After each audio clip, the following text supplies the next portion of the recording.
और चीज़ हमने इसमें देखनी थी पेराइटल सेल। ठीक है, पेराइटल सेल क्या कर रहे थे? नॉर्मली पेराइटल सेल हमारे स्टमक में प्रोड्यूस क्या कर रहे थे? एसीएल की प्रोडक्शन कर रहे थे और इंट्रिंसिक फैक्टर बना रहे थे। ठीक है, अब ये जो इंट्रिंसिक फैक्टर है, इसका काम क्या है? इसने B12 के साथ बाइंड करना है, ठीक है, और बना देना है इंट्रिंसिक फैक्टर B12 कम्प्लेक्स। और फिर ये कम्प्लेक्स कहाँ जाएगा? आइलियम तक जाता है। आइलियम में जाके यहाँ पे B12 की एब्जॉर्प्शन हो जाती है, इंट्रिंसिक फैक्टर जो है वो सेपरेट हो जाता है। यहाँ पे इंट्रिंसिक फैक्टर है जो एक्ट कर रहा है एज अ कैरियर, ये सिर्फ लेके जाता है। ठीक है, B12 को आइलियम तक लेके जाता है, वहाँ पे इसकी एब्जॉर्प्शन कराता है और ख़ुद ये क्या होता है, वहाँ से रिलीज़ हो जाता है। अब अगर पेराइटल सेल के खिलाफ एंटीबॉडी बनना शुरू हो जाए तो क्या होगा? पेराइटल सेल डिस्ट्रॉय हो गए। अगर ये डिस्ट्रॉय हुए तो इंट्रिंसिक फैक्टर नहीं बनेगा। अगर इंट्रिंसिक फैक्टर नहीं बनेगा तो B12 की ट्रांसपोर्ट नहीं हो पाएगी। अब B12 की ट्रांसपोर्ट नहीं हो पाएगी तो क्या होगा? आपका पर्नीशियस एनीमिया होगा। ठीक है, अब इस पर्नीशियस एनीमिया को आपने डिफ्रेंशिएट करना होता है मिगैलोब्लास्टिक एनीमिया के साथ। मिगैलोब्लास्टिक एनीमिया में भी B12 नहीं होता, ठीक है, लेकिन वहाँ पे न्यूरोलॉजिकल सिम्टम पहले आना शुरू हो जाते हैं। तो ये इस तरह से आपने डिफ्रेंशिएट करना है। अच्छा, इसके अलावा आपको बताया हुआ है एंटी पेराइटल सेल एंटीबॉडी किस किस में मिलती है। सबसे पहले देखो 90% ऑफ पर्नीशियस एनीमिया में मिलती है। उसके बाद 30% non anaemic first degree relative में मिलेगी। 2% इन द नॉर्मल पॉपुलेशन, जैसे थर्ड डिकेड में आके, ठीक है, मतलब 30s में, 30s की उम्र में ना, इंक्रीज इन 8 डिकेड। और इंट्रिंसिक एंटीबॉडी मोर स्पेसिफिक होती है इसमें। यहाँ देख लें, यहाँ पे भी वही बताया हुआ है कि आपके स्टमक में है, स्टमक में ये है पेराइटल सेल। पेराइटल सेल का नॉर्मल फंक्शन क्या है? इन्होंने HCl और इंट्रिंसिक फैक्टर बनाना है। ठीक है, अगर तो ये डिस्ट्रॉय हो जाते हैं तो क्या होगा? Leads to pernicious anaemia. यहाँ पे थोड़ा सा रेगुलेशन आप फिर से देख लो कि स्टिमुलाई कौन कौन से थे और रेगुलेट कैसे हो रही है, इसकी इनिबिशन कैसे हो रही है गैस्ट्रिन सेक्रीशंस की। ठीक है, और हाइड्रोजन जो है उसकी सेक्रीशन कहाँ हो रही है? इनसाइड द ल्यूमन, ल्यूमन में जा रहा है। ये वाली जो साइड आपको दिखाई गई है ये क्या है? ल्यूमन की तरफ। अब देखो, सबसे पहले आपने कोई फूड ली, ठीक है, कोई स्मेल आई, taste of the food, chewing वगैरह, इन सब ने क्या करना है? वेगस नर्व को एक्टिवेट कर देना है। ठीक है, वेगस ने क्या करना है? एसिटाइलकोलिन को रिलीज करना है। एसिटाइलकोलिन किसके ऊपर एक्ट करती है? M3 रिसेप्टर के ऊपर एक्ट करती है। ये M3 रिसेप्टर के ऊपर एक्ट करके एक्टिवेट कर देगी GQ प्रोटीन को। ठीक है, GQ प्रोटीन ने किसे एक्टिवेट करना है? IP3 कैल्शियम चैनल को। अब ये IP3 कैल्शियम चैनल एक्टिवेट करता है हाइड्रोजन पोटाशियम ATPase पंप को। ठीक है, अब इस हाइड्रोजन पोटाशियम ATPase पंप की वजह से जो हाइड्रोजन है वो सेक्रीट होना शुरू हो जाता है। ठीक, अच्छा, नेक्स्ट क्या बताया हुआ? स्मॉल पेप्टाइड्स और साथ में डिस्टेंशन ऑफ द स्टमक, इन्होंने क्या करना है? जी सेल को एक्टिवेट करना है। ठीक है, जी सेल क्या रिलीज कर रहा था? हमारे पास गैस्ट्रिन रिलीज कर रहा था ना। ठीक है, इन्होंने एक्टिवेशन करनी है GRP, गैस्ट्रिन रिलीजिंग पेप्टाइड की। ठीक है, वहां से क्या रिलीज होगा? गैस्ट्रिन रिलीज होगा। गैस्ट्रिन ने क्या किसके ऊपर एक्ट करना है? CCK रिसेप्टर के ऊपर, या इसका दूसरा नाम क्या है? Sorry, CCK B3। ठीक है, उन्होंने एक्टिवेट करना है GQ को। GQ प्रोटीन ने IP3 कैल्शियम को एक्टिवेट करना है और उसके बाद फिर एक्टिवेट होगा आपका हाइड्रोजन पोटाशियम ATPase पंप और फिर सेक्रीशन होगी हाइड्रोजन की। ठीक है, अच्छा, तीसरा जो स्टिमुलस है वो कौन सा है? Distension of the stomachs. ठीक है, उससे क्या होगा? इंटेरोक्रोमाफिन लाइक सेल ये एक्टिवेट हो जाएंगे। इन्होंने क्या रिलीज करना है? हिस्टामिन रिलीज करना है। हिस्टामिन कहाँ पे एक्ट करता है? H2 रिसेप्टर के ऊपर एक्ट करता है। ठीक है, H2 रिसेप्टर ने एक्टिवेट करना है GS प्रोटीन को। ठीक है, GS प्रोटीन ने फिर साइक्लिक AMP कैंप मैकेनिज्म के थ्रू क्या करना है? हाइड्रोजन पोटाशियम ATPase पंप को एक्टिवेट कर देना है। अब ये जो हाइड्रोजन पोटाशियम ATPase पंप है, इसने क्या करना है? हाइड्रोजन सेक्रीशन करनी है। ठीक हो गया, ये 3 थे हमारे पास स्टिमुला। अब इनहिबिशन देखो, इनहिबिशन कौन कौन करा रहा है? सबसे पहले लो गैस्ट्रिक पीएच, लो गैस्ट्रिक पीएच। ठीक है, इन्होंने क्या कराना है? इनहिबिशन किसकी? जी सेल की। जी सेल को जब इनहिबिट करेंगे तो गैस्ट्रिन नहीं बनेगा, ठीक है। अच्छा, उसके बाद सोमैटोस्टेटिन, मैंने कहा था सोमैटोस्टेटिन जहाँ पे भी होंगे उनका क्या काम होगा, इनहिबिशन का काम होगा। इन्होंने इनहिबिट करना है किसे, इंटेरोक्रोमाफिन लाइक सेल को। जब इन्हें इनहिबिट करेंगे तो क्या होगा, हिस्टामिन रिलीज नहीं होगा, हिस्टामिन रिलीज नहीं होगा तो आगे ये मैकेनिज्म नहीं चलेगा। अच्छा, नेक्स्ट क्या है हमारे पास, सोमैटोस्टेटिन एंड प्रोस्टाग्लैंडिन, इन सब ने एक्ट करना है किसके ऊपर, जीआई प्रोटीन के ऊपर, ठीक है। जब ये इसके ऊपर एक्ट करेंगे तो क्या करेंगे, ये जीआई प्रोटीन एक्टिवेट होके साइक्लिक एएमपी मैकेनिज्म को इनहिबिट कर देती है, ठीक हो गया। फिर आगे आपका ये सारा प्रोसेस नहीं चलेगा। आगे हम देखते हैं पेंक्रियाटिक सेक्रेशन। पेंक्रियाज में याद रखना, पेंक्रियाज होता क्या है, ये डाइजेस्टिव ऑर्गन है जो कि सेक्रीट करता है पेंक्रियाटिक जूस को, ठीक है। और इसके अंदर क्या होते हैं, इसमें दो चीज़ें होंगी, एक तो डाइजेस्टिव इंजाइम होंगे जो कि असिस्ट करते हैं इन डाइजेशन, और एब्जॉर्प्शन ऑफ द न्यूट्रिएंट होती है इन द स्मॉल इंटेस्टाइन। इसकी वजह से जब जब डाइजेस्टिव इंजाइम एक्ट करेंगे तो डाइजेशन स्टार्ट हो जाएगी, उसमें असिस्टेंस देते हैं, ठीक है। जब न्यूट्रिशन एब्जॉर्ब होना शुरू हो जाती है इन द स्मॉल इंटेस्टाइन। अच्छा, नेक्स्ट है हमारे पास, ये लाई कहाँ करता है, ये लाई करता है पैरेलल और beneath the stomach. Pancreatic digestive enzyme जो हमारे होते हैं पेंक्रियाटिक एसिनाई, इसमें दो चीज़ें हैं, एक एसिनाई है, एक डक्ट और डक्ट्यूल्स है। जो कि एसिनाई है पेंक्रियास के, वो क्या रिलीज करते हैं, इंजाइम रिलीज करते हैं, pancreatic digestive enzyme secreted bye pancreatic acini, ये बीसीक्यू है आपका। And large volume of sodium bicarbonate कहाँ से मिलेगा आपको, पेंक्रियाटिक एसिनाई से। अच्छा, combined product of enzyme and bicarbonate flow through a long pancreatic duct surrounded by sphincter of Oddi। ये जो है लॉन्ग पेंक्रियाटिक डक्ट, ठीक है, यहाँ से क्या रिलीज हो रहा है आपके पास, इंजाइम, पेंक्रियाटिक इंजाइम रिलीज हो रहे हैं और सोडियम बाइकार्बोनेट रिलीज हो रहा है, ठीक है। बस आपने दो चीज़ें यहाँ पे याद रखनी है कि इसमें क्या होता है, एक डक्ट सिस्टम है और एक एसिनाई है, ठीक है। जो एसिनाई है उन्होंने क्या रिलीज करना है, उन्होंने रिलीज करना है आपके इंजाइम्स को और सोडियम बाइकार्बोनेट को, ठीक है। Combined product of enzyme and sodium bicarbonate कहाँ पे फ्लो करता है, in the pancreatic duct. Pancreatic juice, pancreatic juice में क्या होता है, is secreted mostly abundant in response to presence of chyme।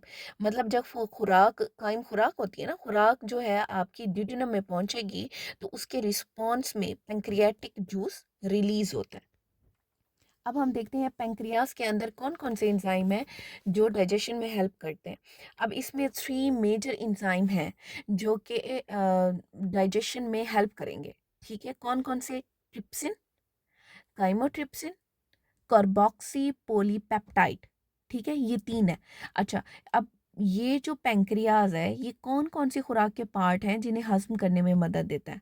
देखो, हम प्रोटीन लेते हैं उसे डाइजेस्ट करेगा, हम कार्बोहाइड्रेट लेते हैं उसे डाइजेस्ट करेगा, हम फैट लेते हैं उसे डाइजेस्ट करेगा। अब प्रोटीन के लिए अपना होगा, फैट के लिए अपना होगा, कार्बोहाइड्रेट के लिए अपना एंजाइम होगा, ठीक है। It also contain large quantity of bicarbonate ion which help in neutralizing the acidity of chyme। ये बहुत इंपॉर्टेंट है, याद रखना। पेंक्रियाटिक डाइजेस्टिव इंजाइम्स जो है उनमें पेंक्रियाटिक जूस के अंदर क्या होता है, लार्ज क्वांटिटी ऑफ बाइकार्बोनेट होता है, लार्ज क्वांटिटी ऑफ बाइकार्बोनेट किसमें, पेंक्रियाटिक डाइजेस्टिव जूस के अंदर, ठीक है, जो कि न्यूट्रलाइज करता है काइम की एसिडिटी को। अच्छा, most important pancreatic enzyme for digesting protein, protein के डाइजेशन के लिए मोस्ट इंपॉर्टेंट कौन से हैं, ये 3 जिनका मैंने आपको पहले बताया था कि 3 मोस्ट इंपॉर्टेंट है, कौन कौन से, ट्रिप्सिन, बहुत अबंडेंट है ये, मोस्ट अबंडेंट ट्रिप्सिन होता है, ठीक है। अच्छा, नेक्स्ट क्या है हमारे पास, काइमोट्रिप्सिन, और तीसरा क्या है हमारे पास, कार्बोक्सी पॉलीपेप्टाइड। अच्छा, नेक्स्ट है अब कार्बोहाइड्रेट की डाइजेशन के लिए कौन सा एंजाइम होता है पेंक्रियाज के पास? कार्बोहाइड्रेट की डाइजेशन के लिए याद रखना पेंक्रियाटिक इमाइलेज होता है। अब ये पेंक्रियाटिक इमाइलेज ब्रेक डाउन करता है कार्बोहाइड्रेट्स को इनटू डाइसेक्राइड्स, ठीक है, एक्सेप्ट एक्सेप्ट सेलुलोज। इंसान के अंदर सेलुलोज को तोड़ने के लिए नहीं होता। पेंक्रियाटिक इमाइलेज ह्यूमन बॉडी के अंदर जो है वो कार्बोहाइड्रेट को क्या करती है, डाइसेक्राइड में चेंज कर देती है, लेकिन जो सेलुलोज है वो उसके ऊपर मतलब ये एक्ट नहीं कर सकता, ठीक है। And some trisaccharide. अच्छा, नेक्स्ट क्या है हमारे पास, पेंक्रियाटिक लाइपेज। लाइपेज क्या करता है, फैट को, फैटी एसिड्स को कन्वर्ट कर देता है इनटू द मोनोग्लिसराइड, ठीक है।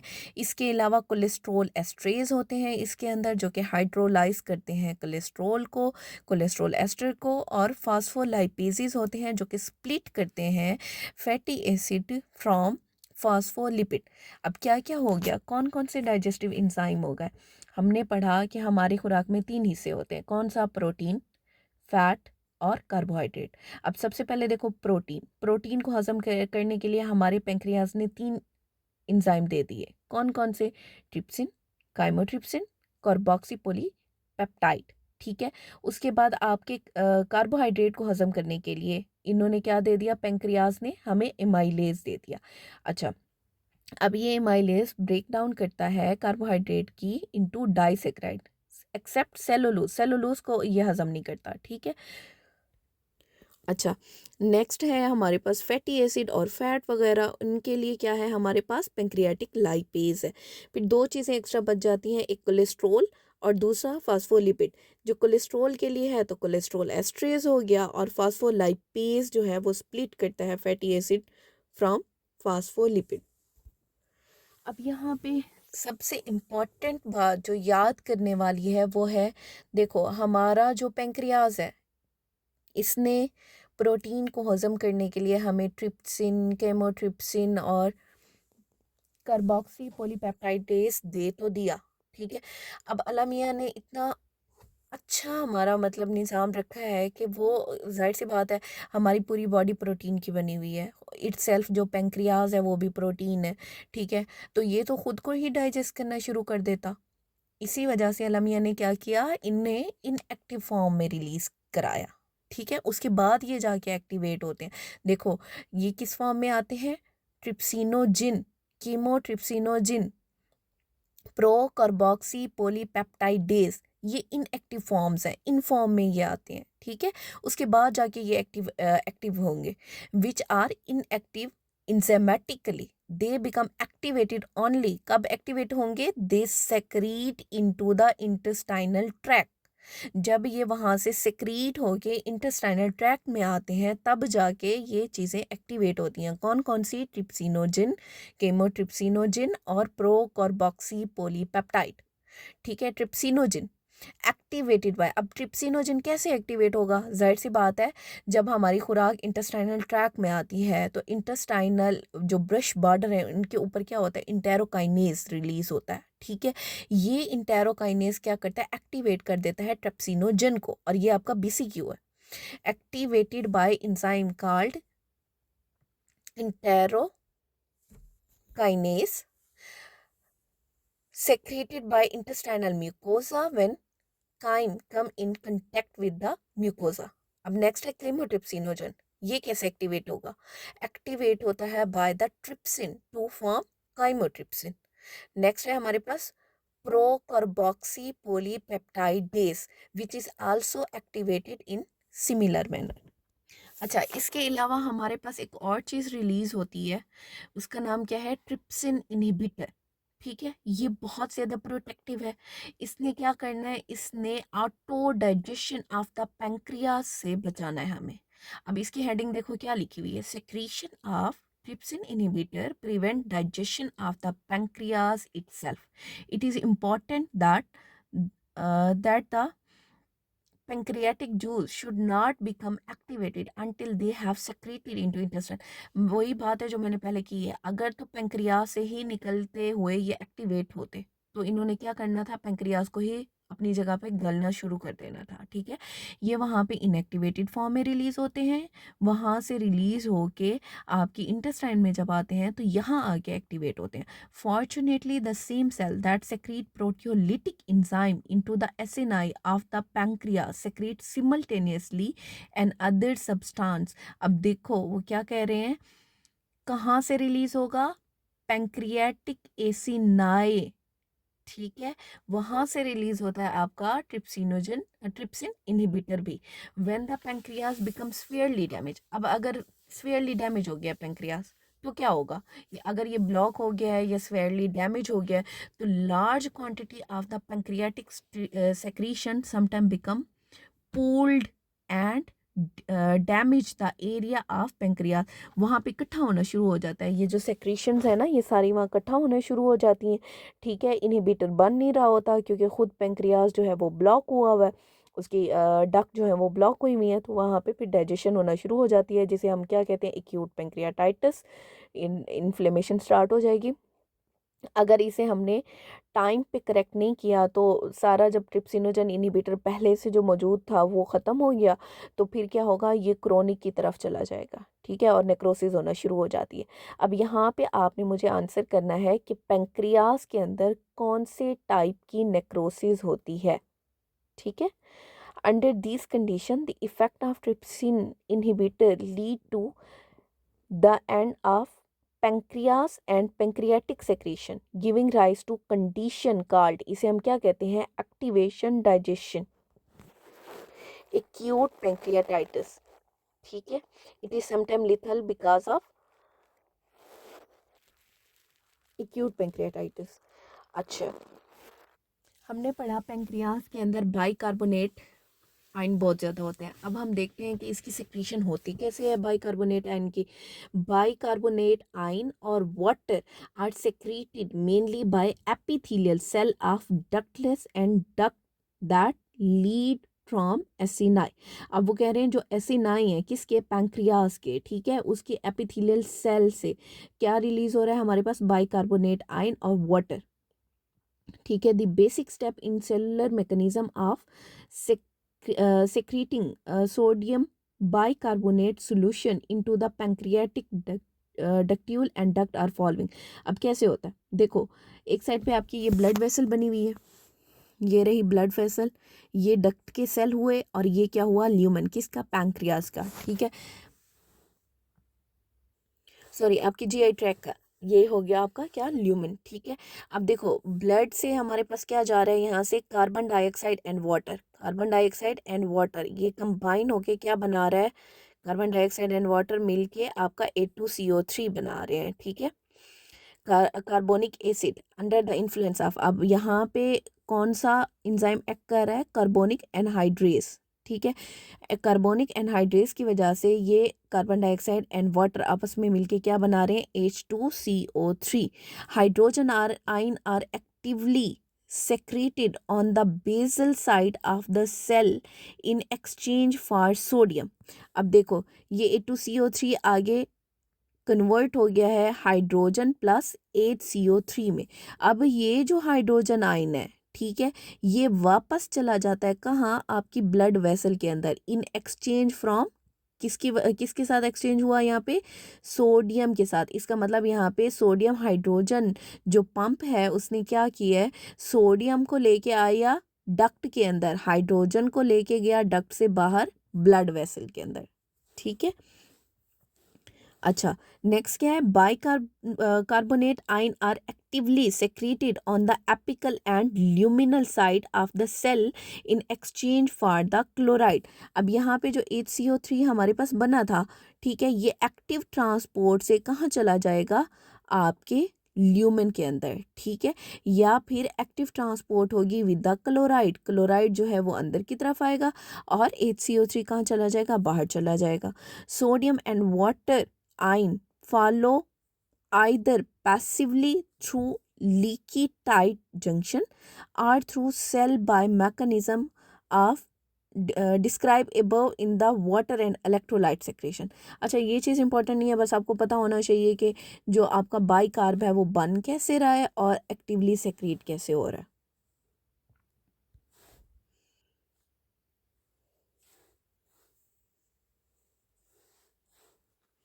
अच्छा यहाँ पे भी देख लो, ये HCO3, ये रहा HCO3 कहाँ जा रहा है, ल्यूमेन आर ऑफ पेंक्रियास या फिर इंटेस्टाइन के ल्यूमेन में जा रहा है इन एक्सचेंज विद क्लोराइड, ठीक है। फिर बाद में ये जो क्लोराइड जो अंदर आया, इसने क्लोराइड चैनल से वापस बाहर चले जाना है, कहाँ, ल्यूमेन ऑफ द पेंक्रियास या फिर इंटेस्टाइन के अंदर। और जो इंटरस्टिशियल फ्लूइड वाली साइड है वहां पे क्या है, हमारे पास सोडियम हाइड्रोजन ATPase पंप है, ठीक है। अच्छा यहाँ पे देख लो, हाइड्रोजन जो है ये क्या किया, बाहर आया। कैसे बाहर आया, सोडियम हाइड्रोजन पंप की वजह से हाइड्रोजन बाहर आया, सोडियम अंदर गया। बाद में यही सोडियम जो है वो sodium potassium ATPase pump use करेगा और उसकी वजह से ये सोडियम बाहर निकल आया और फिर पोटाशियम इनसाइड द सेल चला गया। नेक्स्ट है हमारे पास regulation of pancreatic secretion. 3 basic stimuli जो हैं वो कंट्रोल करते हैं पेंक्रियाटिक सेक्रीशन को। कौन कौन सी, एसिड, सबसे पहले है एसिटाइलकोलिन। एसिटाइलकोलिन कैसे आ रहा था, पैरासिम्पैथेटिक नर्वस सिस्टम, कौन सा, वेगस का, ठीक है, वेगस यूज करती है ना acetylcholine. And cholinergic nerve of the enteric nervous system, ठीक है। जो वेगस नर्व है उसने क्या रिलीज करना है, एसिटाइलकोलिन रिलीज करना है। इसने क्या करना है, इसने सेक्रीशन इंक्रीज करानी है, पैंक्रियाटिक सेक्रीशन उसे रेगुलेट करता है। अच्छा नेक्स्ट है हमारे पास cholecystokinin, secreted in duodenum and upper part of the small intestine secretin, ठीक है। अच्छा नेक्स्ट है हमारे पास secretin, also secrete in the duodenum and upper part of the jejunum, ठीक है। ये 3 चीज़ें जो हैं वो क्या कर रही हैं, रेगुलेट कर रही हैं पैंक्रियाटिक सेक्रीशंस को। अब यहाँ पे देख लो, ये क्या है, vagal stimulation cause release of pancreatic enzyme. Vagal stimulation ने क्या किया, यहाँ पे एसिटाइलकोलिन रिलीज की, ठीक है। उन्होंने क्या किया, रिसेप्टर के थ्रू इस जगह पे एक्टिवेशन कर दी कि रिलीज हो जाओ। अच्छा, presence of acid in the duodenum cause release of secretin. Presence of fat in the duodenum cause release of cholecystokinin. बहुत इंपॉर्टेंट है ये दोनों पॉइंट। प्रेजेंस ऑफ एसिड, अगर तो एसिड है इन द ड्यूडेनम तो उसने क्या करना है, रिलीज करना है सेक्रेटिन को, ठीक है। और फैट जो है, presence of fat in the duodenum, वो रिलीज करेगा कोलिसिस्टोकाइनिन को। यहाँ पे देख लो आपका स्फिंक्टर ऑफ ओडाई कहाँ पे है। अच्छा नेक्स्ट है हमारे पास phases of the pancreatic secretion. ये सेम वैसे ही है जैसे मैंने आपको पहले पढ़ाई थी। उसमें भी हमारे पास सिफेलिक फेज था, गैस्ट्रिक फेज था, इंटेस्टाइनल फेज था। इसमें भी यही है, गैस्ट्रिक फेज है, सिफेलिक फेज है, गैस्ट्रिक फेज है और इंटेस्टाइनल फेज है। सिफेलिक फेज में कितना हो रहा है हमारे पास 20% और इसमें वेगस नर्व जो है वो इन्वॉल्व है। और गैस्ट्रिक फेज में क्या है, फूड जब एंटर हो जाता है स्टमक के अंदर और न्यूरल स्टिमुलाई और account for 5 to 10% the absence of the serous flow for the secretion tend to remain in the duct. अच्छा नेक्स्ट है हमारे पास इंटेस्टाइनल फेज। इसमें क्या होता है, फूड जब एंटर हो जाती है in the small intestine, both serous pancreatic secretion become copious due to hormonal secretion. ये इतना इंपॉर्टेंट नहीं है, आप याद रखो ना रखो कोई बात नहीं। अच्छा अब यहाँ पे बताया हुआ है cholecystokinin, its contribution to control of digestive enzyme secretion by the pancreas. Cholecystokinin indicated by the presence of food in the upper part of the small intestine। अब कोलिसिस्टोकाइनिन कब रिलीज होगा, जब फूड है आपकी स्मॉल इंटेस्टाइन में, ठीक है, small intestine के अपर पार्ट पे। अब पॉलीपेप्टाइड कंटेन कितने अमाइनो एसिड, ये बहुत इंपॉर्टेंट है BCQ। कोलिसिस्टोकाइनिन के कितने अमाइनो एसिड होते हैं, 33 amino acid. Passes by way of blood to pancreas which secrete more pancreatic digestive enzyme. कितना करते हैं, 70 to 80% आफ्टर अ मील। अच्छा नेक्स्ट है हमारे पास secretion of bile. Bile 1500 ml of bile are secreted every day. अब याद रखना रोजाना कितना बाइल बनता है हमारी बॉडी में, 1500 ml secreted continuously by the, कहाँ से सेक्रेट होगा, by the hepatocyte of the liver, ठीक है। अब कोई पूछे बाइल कहाँ से रिलीज होता है, तो लीवर से रिलीज होता है। लीवर के कौन से सेल से, हिपैटोसाइट, हिपैटोसाइट लीवर सेल हैं, ठीक है। कितना रिलीज करता है, सेक्रेट होता है ये 1500 ml। Play an important role in fat digestion and absorption, ठीक है। अब initially bile fluid has about same electrolyte concentration of interstitial fluid. अच्छा, नेक्स्ट क्या है, कंटेन बाइल साल्ट, इसके अंदर बाइल साल्ट है, and emulsifying agent necessary for digestion and absorption of fat. अब याद रखना, जो बाइल साल्ट्स हैं वो इमल्सिफाइंग एजेंट हैं जो कि ज़रूरी हैं डाइजेशन और अब्जॉर्प्शन ऑफ द साल्ट के लिए। Secretion of bile by liver, function of the biliary tree. ठीक है, ये थोड़ा थोड़ा हम देख लेते हैं ताकि अगर न्यू पैटर्न के मुताबिक जो पेपर आ रहा है फिर ये ना हो कि ये चीज़ें रह जाएं हमारी। They help secretion of bile by the liver। अच्छा, इसमें क्या है, they help to emulsify the large fat particle of the food into minute particle, aid in absorption of the digested fat and enter product through the intestinal mucosal membrane। ठीक है, अब ये bile क्या करती है, इस बाइल ने जो लार्ज फैट पार्टिकल होते हैं उन्हें तोड़ के छोटे छोटे पार्टिकल में बना देना है ताकि ये फिर फर्दर एब्जॉर्ब हो सके। Serve as a means of for excretion of several important waste product from the body include जैसे end product of hemoglobin destruction and excess of cholesterol and bilirubin। ठीक है, अब यहाँ पे बाइल की कंपोजिशन बताई हुई है, उसमें क्या है, लिवर और गाल ब्लैडर बाइल में डिफरेंस भी बताया हुआ। देखो वाटर कितना है लिवर बाइल में, 97.5। ठीक है, और गॉल ब्लैडर में कितना है, 92। बाइल साल्ट कितने हैं, 1.1 है आपकी लीवर बाइल में, और गॉल ब्लैडर में कितने हैं, 6। ठीक है, बिलिरुबिन का ऐसे बताया हुआ है, HCO3 देखो 28 मिली इक्वल पर लीटर किस में है, लीवर के अंदर, और गॉल ब्लैडर के अंदर 10 मिली इक्वल। बस इन चीज़ को आपने रट्टाफाई नहीं करना, सिर्फ इतना पता होना चाहिए वाटर कंटेंट में दोनों में क्या फ़र्क आ रहा है, बस काफ़ी है इतना।